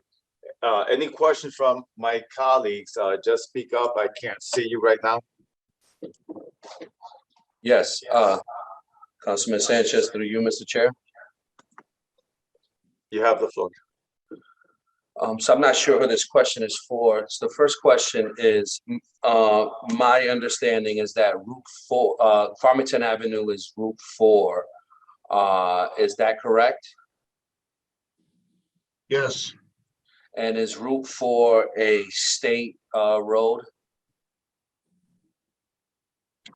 I don't think this part is, Councilman. I can get confirmation. I don't believe this section of Farmington is state road. I don't know, Paul, if you could. It would have to be a follow-up, Frank. Yeah, I mean, so I guess the question that I have, I think it is, I grew up in this area. So the question I have, what is the distinction here in comparison to the Route 44 project? Is my understanding that any projects involving state road has to have state oversight? Did we get that state oversight for the Route 4? And then going back to my council colleague, Councilman Gale, who made that statement about the kings and queens. That's why I'm asking. Sure. This is DCD money. It's not DOT funded. It like Albany Avenue was DOT funded. So DCD, the requirements of their grant are very, very different than DOT. That's how this is going to be managed, through construction. I'm not sure if that answers your question, sir. No, I understand, Mr. Della Ripa, but I guess my thought process is that I understand where the funding stream comes, but the impact is on a route that is managed by Department of Transportation. So regardless of where the funding stream is coming from, it's still a state road that is managed by DOT. It is, sir. I don't believe it is. Albany Avenue, I'll give you an example. Albany Avenue, they would plow Albany Avenue, but on Farmington Avenue, there's DPW plows. Yeah, but I think plowing and the delivery of service isn't a representation of the policy, right? That's just the action of work. And oftentimes when delivery services happen, it happens over a period of time. It isn't necessarily a manifestation of a direct policy. So I would gently push back on that. I would like to see the policy that states that Route 4 isn't managed by DOT, one, and number two, that we have their approval similar, because we can't have a major project that just happened on Route 44 that took 20 years. That the reason it took 20 years is because you needed the alignment between all parties. And then we have a Route 4 project. I understand that it's been since 2018, but that's still significantly shorter than the 20 years that it took for the Albany Avenue project. So if we can have that answer. So through you, Mr. Chair, I have another question. Go ahead, and then followed by. So in terms of the, it says $3 million for the acquisition of 510 Farmington Avenue. Can someone explain to me what the acquisition means of 510 Farmington Avenue? So the acquisition is we took title. So we, as part of the lawsuit, we have taken title to 510 Farmington Ave. And so the plan was to use those funds for the acquisition to help reimburse us for those costs and for the future redevelopment of that site. Okay, so my understanding, thank you, Director Howard. Good to see you. You as well. All right. So it's my understanding that that costs 1.5 million. I think that's public information, right? That's what we pay. I think it was 1.8. Councilman Sanchez, I think was, yeah. Okay, 1.8 million. That's still less than $3 million. So we're saying that we're putting away 1.2 million. So we're getting reimbursed for the money that we spent on the lawsuit. Is that correct? So, so I went back and double checked for that clarity. So we are only going to be requesting $800,000 for the acquisition. It was 800,000, I believe, if my memory serves me correctly, it was 800,000 specifically for the acquisition, and then there was $1 million as part of the settlement of the lawsuit that was there. So, got it. In order for us to be able to use those funds, we have to only use it for acquisition, which is the 800,000. Which is the 800,000, not the $1 million. Right. So therefore, there'll be $2.2 million for the development of that property. Correct. Okay. And going back to Councilman Gale, where was that overall plan made to develop, like that 2.2 million being targeted for 510 specifically? I know there's been other projects that have happened.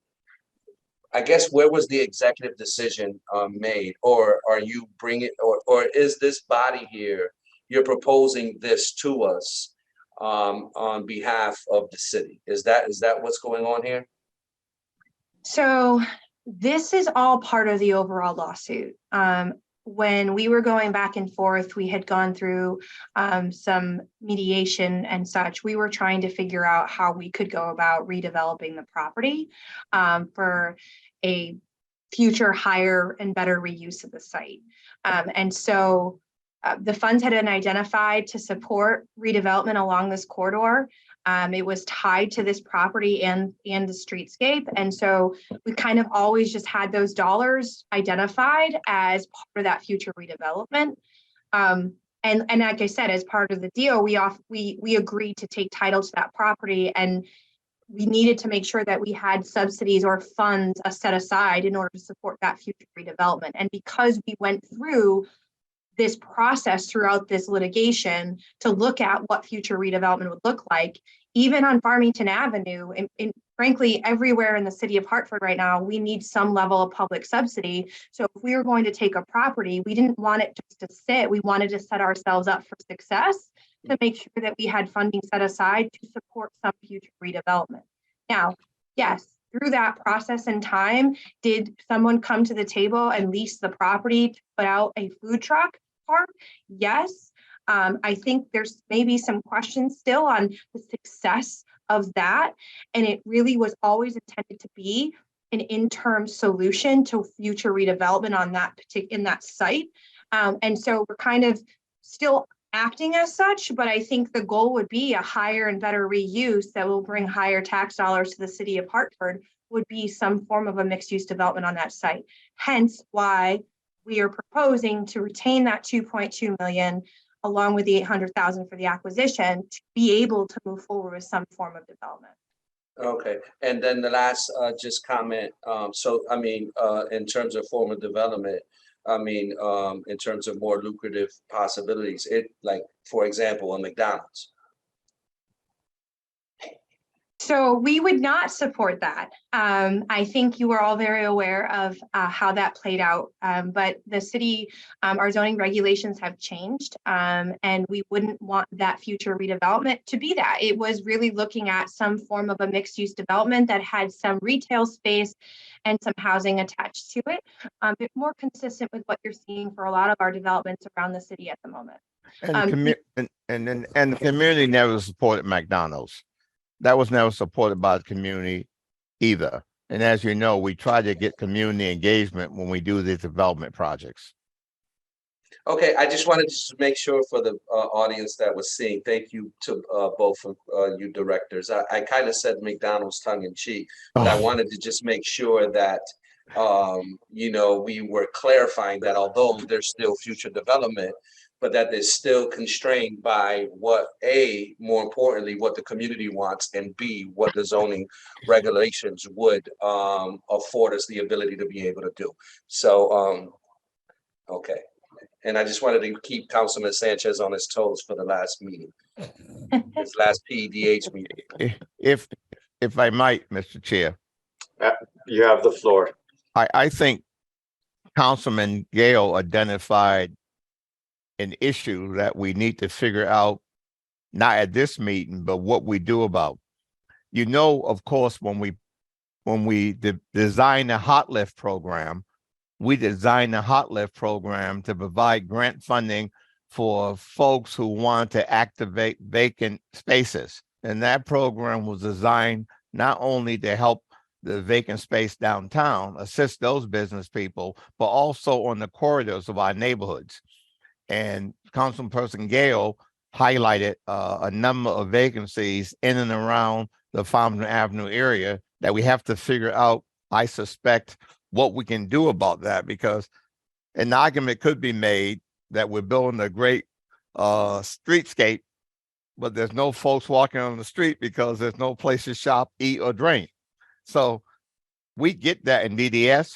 And at some point in time, with your help and Councilperson Gale's help and the West End Civic Association help, we can figure out how we can begin to activate some of those vacant spaces, not only along Farmington Avenue. We have that on a number of our corridors, and we have to do a better job of activating those spaces. So I fully support, we got to do something different to activate retail space and vacant space in our neighborhood corridors. Thank you, Director. Hi, Charles. Any other questions from my colleagues? Comments? Councilman Gale? Yeah, thank you, Director Matthews. Appreciate those comments. And I just want to fully support the redesign and the you know, this plan for Farmington Avenue. It's been a long time in the works. I mean, this particular plan says 2018, but I can tell you there have been plans going back to the 1990s for Farmington Avenue that have never been funded, and hence you had to go through the process all over again. So this is certainly a very long time coming. And to your point, Director Matthews, and a little bit of pushback on myself, I recognize that one of the things that cities can do to encourage economic development is infrastructure development. And infrastructure development that's done well will entice and encourage that economic development. So I do think part of the solution to the problem I've identified is doing this streetscaping, doing it sooner rather than later, because as soon as we do it and it looks nicer, that hopefully will encourage people to look again at whether they can open a successful business at many of these vacant locations. So yep. Thank you, Frank. Thank you, Paul. Thank you, Aaron. Thank you, Charles. Appreciate it all. Thank you. Okay. Chair, This Yes, is, Grace Yee. yep, with your permission, I'd like to briefly touch upon Councilperson LeBron's earlier question regarding DOT/state ownership. Yeah, go ahead. So I know that that was a question that was brought up. Route 4 is part of Farmington Avenue, but that extends from the town of Farmington to the town of West Hartford. Farmington Avenue from Prospect Ave to Asylum Ave is a local road.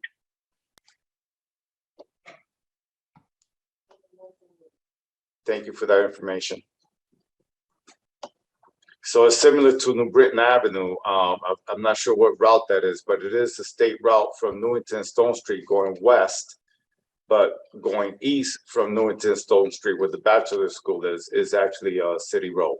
Yep. But then when you get into Albany Avenue, as Councilman LeBron mentioned, is all state road, and you have to go through, hoops and ladders or whatever. You got to jump and go through quite a bit of red tape just to get anything done on that Albany Avenue. And I know Councilwoman Shirley Surgeon worked on that project for about, 30 years, Councilwoman?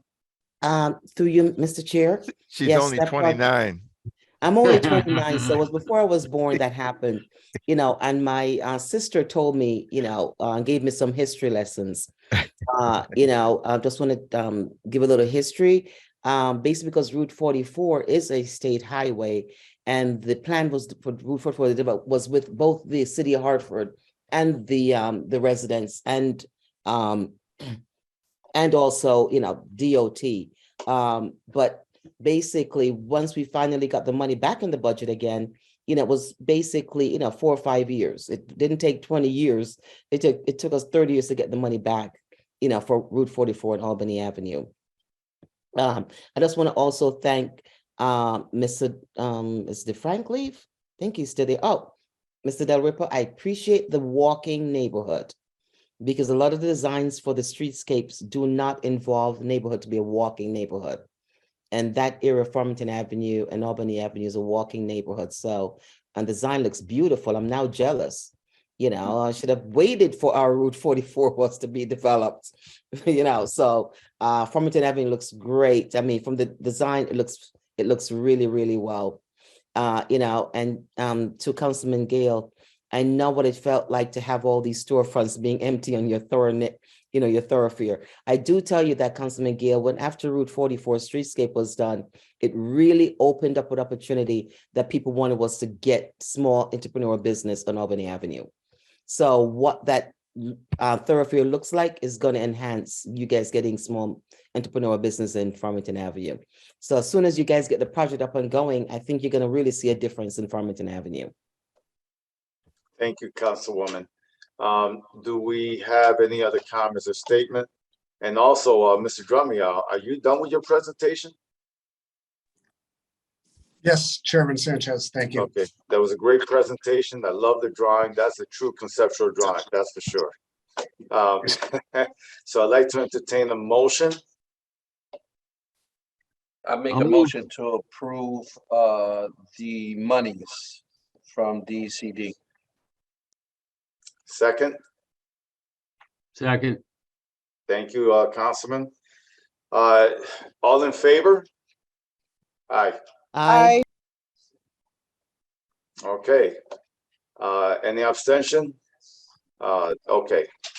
And no opposed. Okay, so this passed. So we're sending this to council with a favorable recommendation for the city to accept grant funding from the state of Connecticut Department of Economic and Community Development for streetscape improvements along Farmington Avenue between Dennison Street, Lorraine Street, and Prospect Avenue, and $800,000 to be allocated towards the 510 Farmington Avenue property. Thank you, guys. Really did like that presentation. That conceptual drawing was awesome. So now we're moving on to 2.6.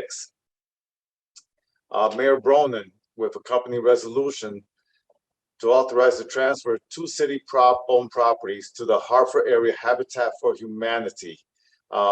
This resolution went to a public hearing Tuesday, February 21 of this year, 2023 at 7 p.m. and it went through the 824 review.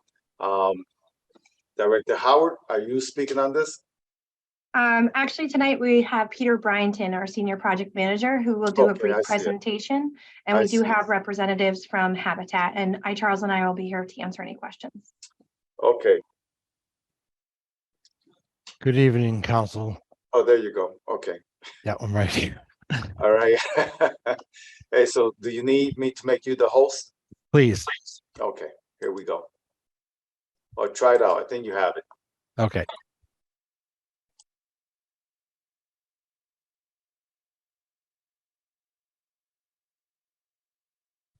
Can you see my screen? It says city-owned property transfers. No. No. Okay. Share screen, host disabled. It says host disabled participant screen sharing. Through Okay, you, then- Chairman Sanchez, I still have control. I was gonna leave, Okay. but I didn't want to end the meeting for all, so I'm hanging out until you get that under control. Okay, can you just go on to the screen and just transfer the host? Click on the right top, the three dots. 3 dots on the right top.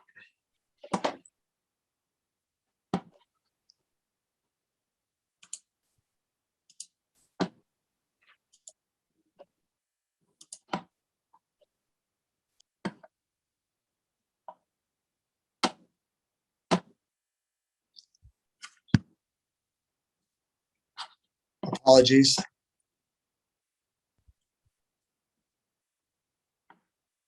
Paul, let me try from my end. I don't see the 3 dots, Chairman.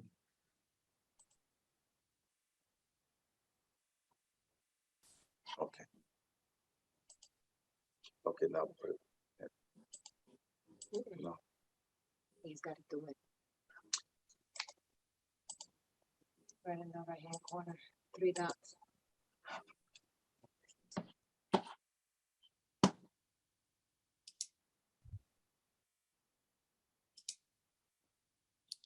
Here we go.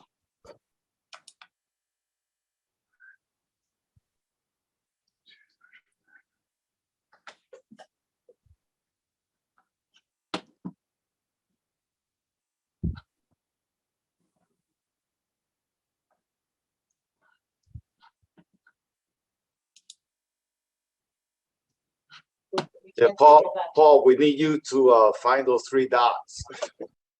I have the 3 dots, Chairman, on my actual video. When I hit the 3 dots, I see stop video, blur my background. Okay, so it rename. doesn't. Let me try here. So Paul, if you look at the bottom where it says share screen, Yes, sir. does it give you an option there? Or if you press participants, it'll show you as the host. Okay.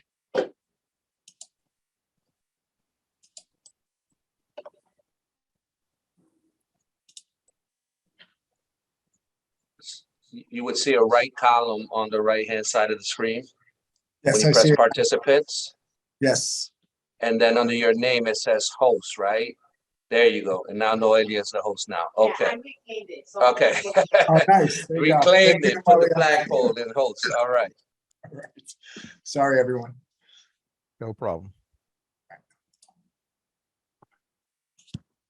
Good teamwork.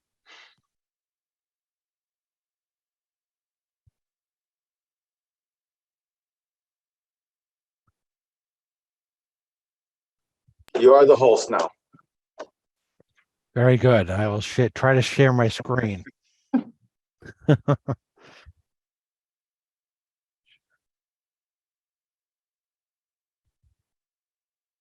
We're good. Yeah, we're good. Okay, so you see what says city-owned property transfers? Yes. Okay. So, sorry, but my name is Peter Bryanton. I'm a senior project manager for economic development. And I've been asked to give you a short presentation on the transfer of properties to Habitat for Humanity.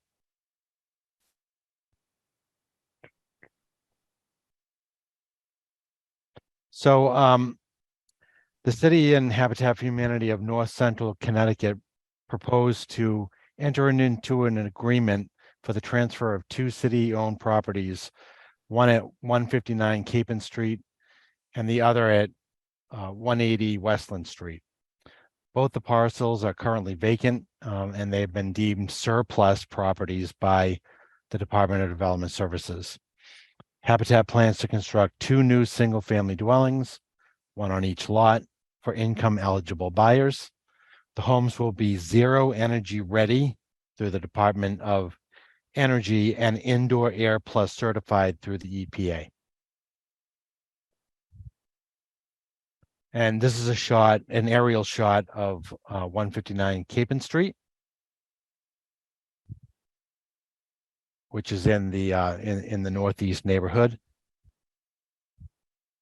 159 Capon Street, the status is a vacant parcel.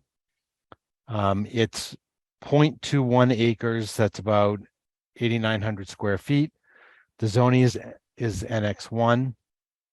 It's in the Cape and Clark National Historic District, and the purchase price is $36,1450.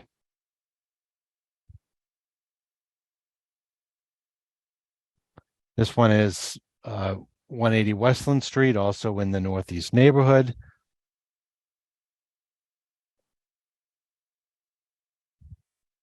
It is also a vacant parcel. It's 0.17 acres or 7,500 square feet. The zoning is NX2. It is not an historic district, and the purchase price is $3671.70. Key terms for the agreement are that the city and Habitat will enter into a purchase and sales agreement. The developer is responsible for obtaining all permits and approvals. The developer will comply with all historic preservation regulations. The development will comply with energy efficiency requirements. Developers will comply with the requirements for 15% MWBE, project participation, and living wage ordinance. The developers will make a good faith effort to hire Hartford residents for 30% project hours and 15% project hours for MWBEs. The developer will attend all public meetings and meet with community stakeholders as requested. And that's my very short presentation. There's not a whole lot to say there. They are vacant parcels, but we do believe that this is a step in the right direction to getting these surplus properties developed. So take any questions if you have any. Okay, does any of my colleague, I'm sorry, I can't see you because you're so small scale. Through you, Mr. Chair, Councilwoman Surgeon. Okay, you have the floor. Thank you, sir. I'm not sure if, I believe someone is here from Habitat. What is the total cost? I was at their public hearing, and before I ask my question, love that green house technology.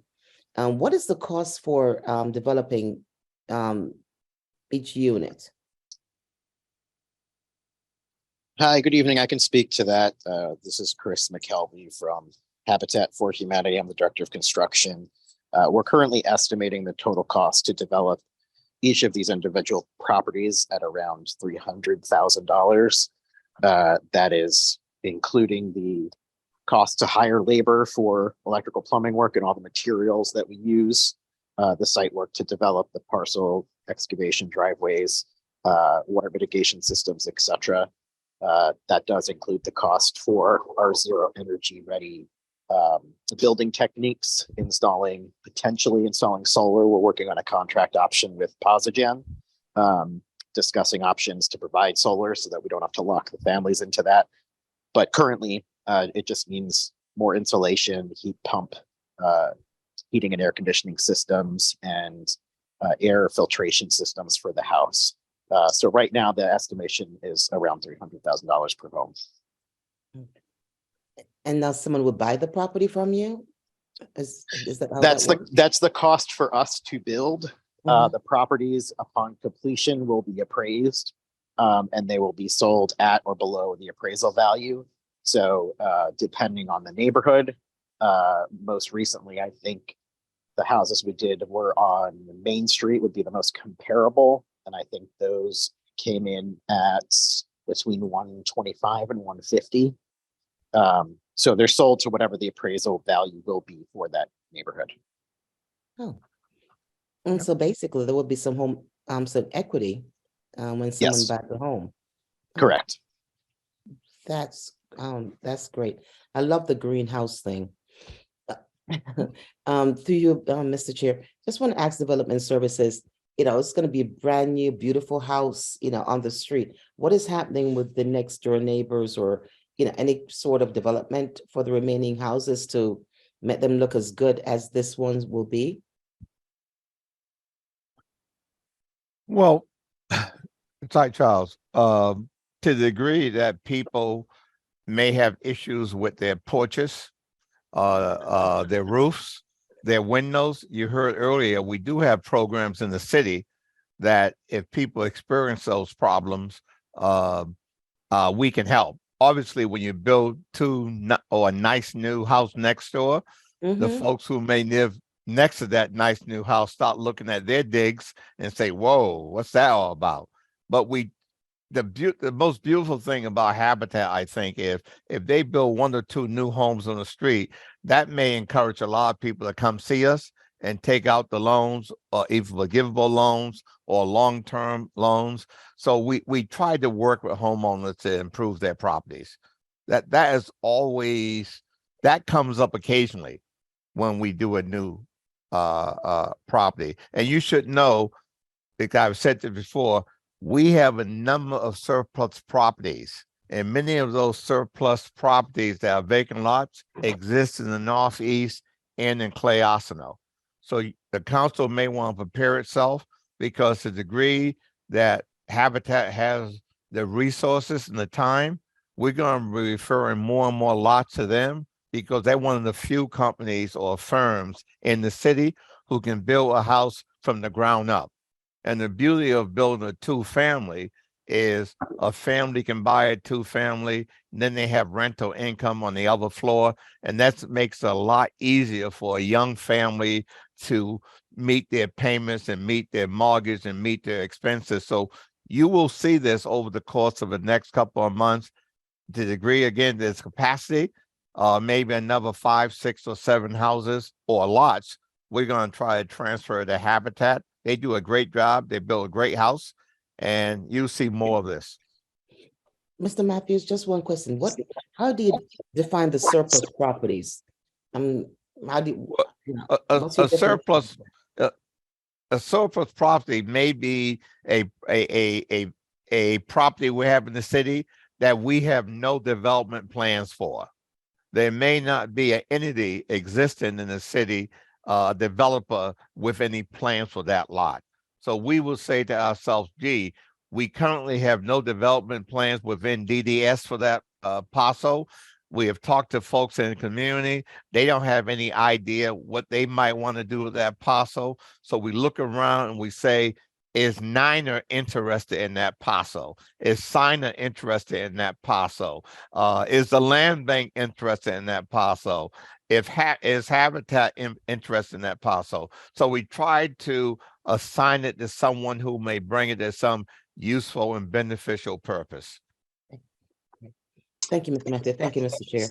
Yes, thank you, Councilwoman Surgeon. Great questions, and Director I. Charles, you answered one of my questions, and I was wondering who do you reach out to? So you mentioned all 4.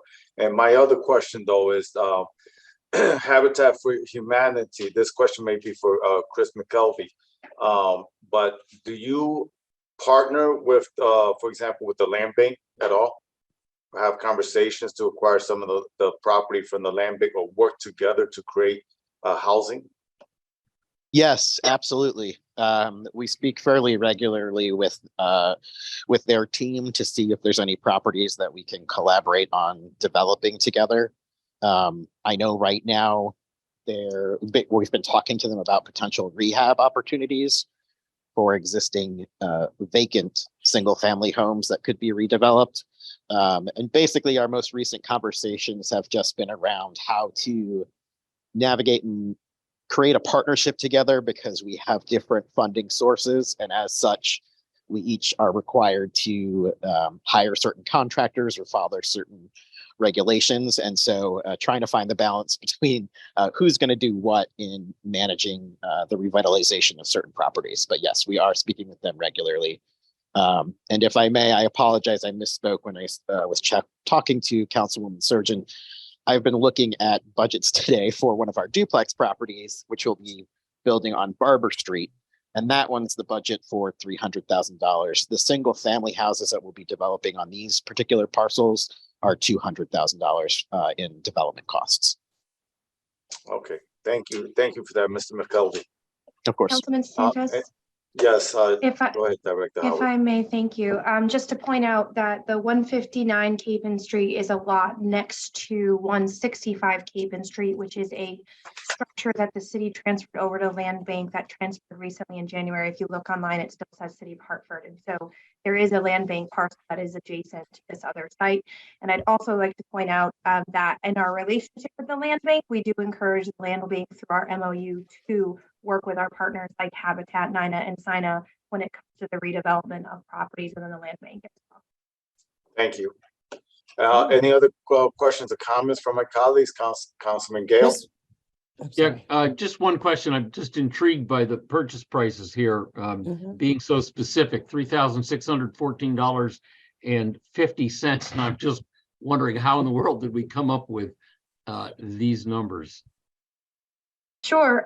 When we have taken properties either through, and this is going to be a general statement, what we've been trying to do is look at what those costs were to us. So if we took them through a tax deed sale and we ended up taking them, we would have to pay a cost for that and attorney's fees and things of that nature. And so those numbers are based on what costs we've had to put into the property at a minimum, just to recoup us back at basically zero for what we put into it. Thank you for that extra explanation as well. Any other Councilwoman Surgeon? Just one last question, Mr. Chair, and that is, if beside is it Capon Street you said, Aaron, that there's a land bank, are both properties going to be developed within a certain period of time? Wouldn't that be great to have two new buildings within a couple of months, possibly? And let me just add this. What we try to do, if in fact we have two parcels side by side, what we would normally do is say, for example, the Habitat, are you interested in both those parcels? Then they may have an opportunity to build two houses side by side. What evidently happened here, sometimes when we go through foreclosure and we acquire these properties, we may acquire one early and another one later. So we may give one to the land bank, only later we have another foreclosure, and then we may decide to give that one to Habitat. But Habitat can certainly reach back out to the land bank and say to the land bank, what do you intend to do with 165 Westland Street or wherever that Capon Street? And they may build there also. But what I try to do is avoid a lot of needless complexity. So if in fact we have vacant lots, rather than send some of those vacant lots to the land bank and then have the land bank turn around and cut a deal with Habitat, we may do a deal directly with Habitat and avoid having Habitat run to the land bank. It's just a whole lot of complexity we may not need. So we're feeling our way through this because the land bank, as you may know, is kind of new. And we're trying to figure out how we can make sure not only do we take care of the needs of the land bank and what they may want to do consistent with their mission, but also take care of those folks who have been around for a while, like Habitat, NINA, and SINA, who are also looking for properties that keep their people working and keep their mission focused. I hope that explained it. Yes, it did. Thank you, Mr. Matthews. Any other questions from my colleagues? Okay, I'd like to entertain a motion. To adjourn? Motion to Not yet. What happened? Who's making the Second motion? Okay, go ahead, Nick. Make the motion. Hold on, I thought you said it, Councilwoman Surgeon. No, go right ahead. I'll second it. Okay, I make a motion to favorably approve item 2.6. So I gotta read it, with the company Yep, please read resolution it. authorize the transfer of 2 city-owned properties to the Hartford area Habitat for Humanity. This is we're so excited, Mr. Do I Matthews. hear a second? Yes, sir. I'll second it. Okay, motion has been made and properly seconded to send this item 2.6 to authorize the transfer of 2 city-owned properties to the Hartford Area Habitat for Humanity with a favorable recommendation. All in favor? Aye. Aye. Aye. Any abstentions? Any opposed? Item 2.6 passed. Thank you guys for the presentations and all the explanations. Our next one, next item is 2.7. Mayor Bronin with a company resolution confirming the appointment of William Kemp to the Zoning Board of Appeals. I'd like to entertain a motion to postpone this item. Mr. Chair, I make a motion to postpone item 2.7. Second it. Okay, this item, all in favor? Aye. Aye. Opposed? Abstain? Reason being, just so the audience will know, is that William Kemp is not present for this evening and is being postponed for the next PDH meeting next month in March. Oh, wait a minute, we are in March, right? So my error. So next item is 2.8. Mayor Bronin with a company resolution confirming the appointment of Jonathan Cabral to the Zoning Board of Appeals. I'd like to I'd like to entertain a motion to postpone for the same reason. Mr. Chair, I'll make a motion to postpone item 2.8. Second. Okay, all in favor? Aye. Abstentions? Opposed? Okay, passes, postponed to the next meeting. Item 2.9. Mayor Bronin with a company resolution authorizing the city to sell city-owned property located at 60 East Street to the House of Restoration Church Incorporated.